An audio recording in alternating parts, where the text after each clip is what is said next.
Top 5 hidden messages in The Truman Show. Number 1. Let's go all the way to the credits for this one to find out that it's co-produced by Richard Luke Rothschild. The Truman Show is a movie made by the Rothschilds family. Number 2. The Masonic Beehive. In the opening scene, Truman is looking into the mirror, and in the bathroom you can see there is a beehive.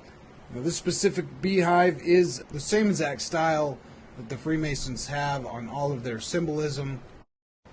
In fact, it's such an important symbol that Brother George Washington's Masonic apron had the beehive symbol at the very top of it.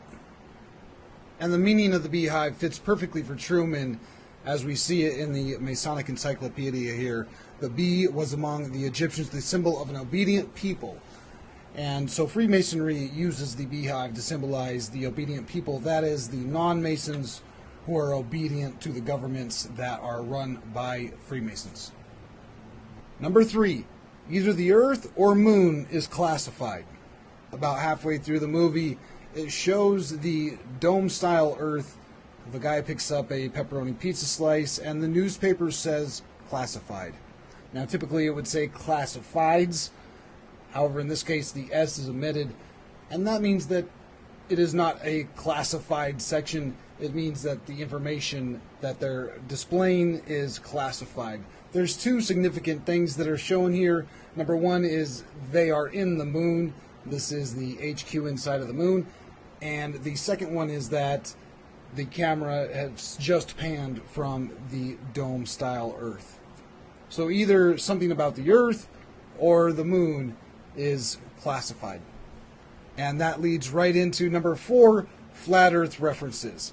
The Truman Show is littered with flat Earth references, starting from the very beginning opening scene, which wasn't in the movie, but we can find it in the script. It says, "Personally, I think the unconquered south face is the only one worth scaling. Of course, it's a 20,000-foot sheer wall of ice, but when did that ever stop me before?" So we have unconquered. Humans haven't conquered it yet. It's in the south, and it's a 20,000-foot high sheer wall of ice.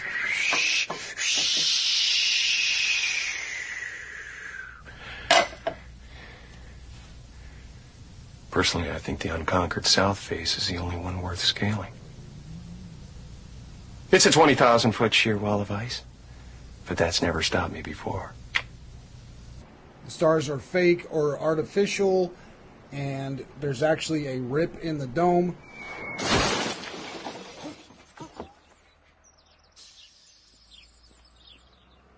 Sirius is the brightest star in the night sky, and it's also called Dog Star. But when this star fell in an old trailer, it showed an actual rip in the dome.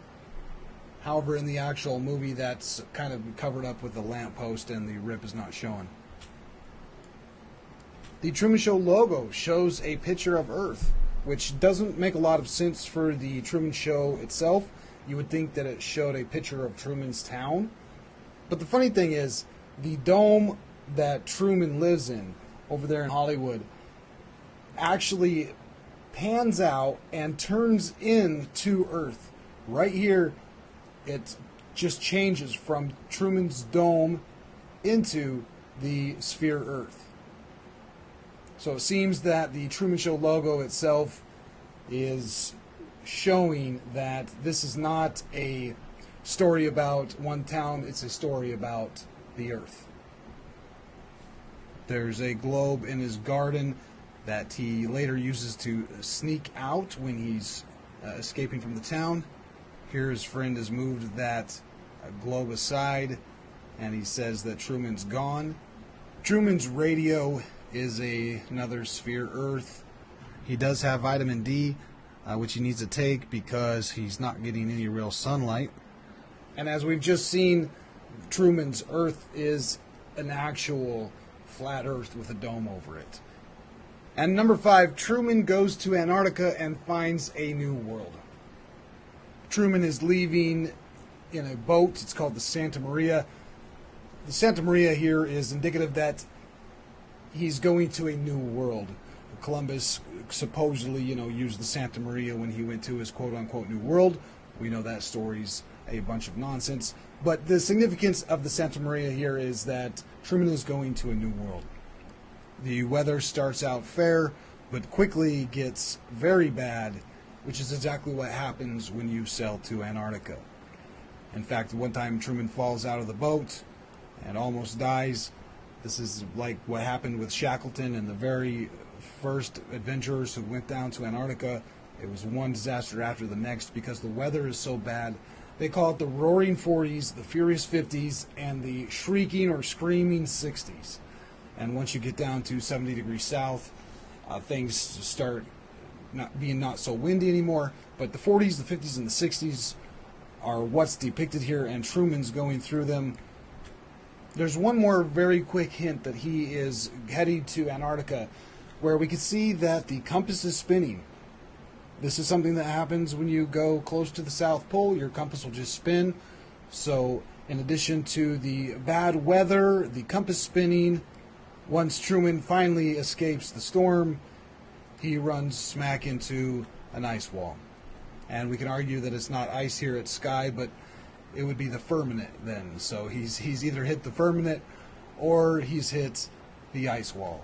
Now the staircase here may be a reference back to the very beginning of the movie, where he was talking about climbing a 20,000 foot unconquered wall of ice.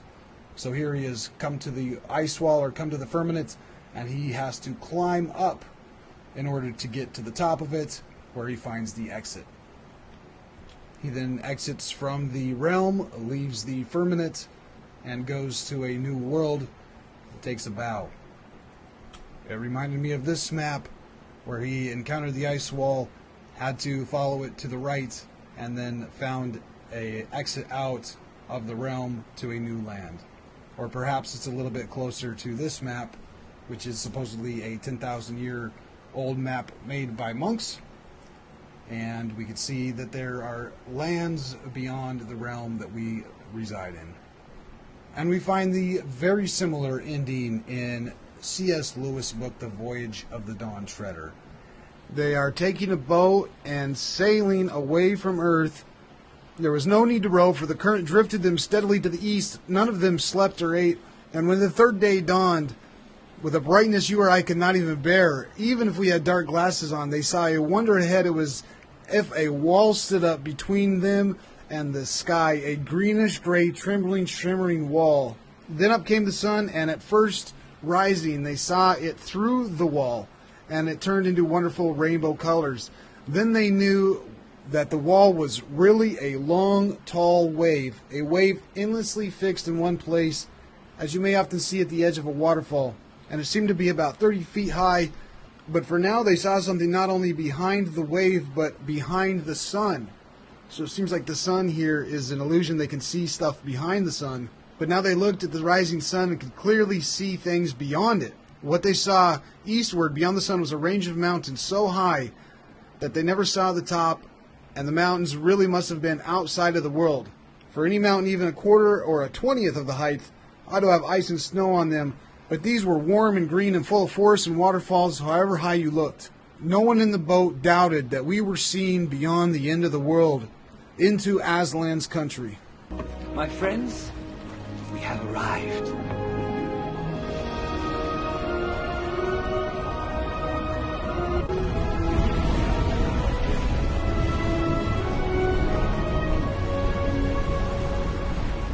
Is this your country? No, my country lies beyond. But you should know that if you continue, there is no return.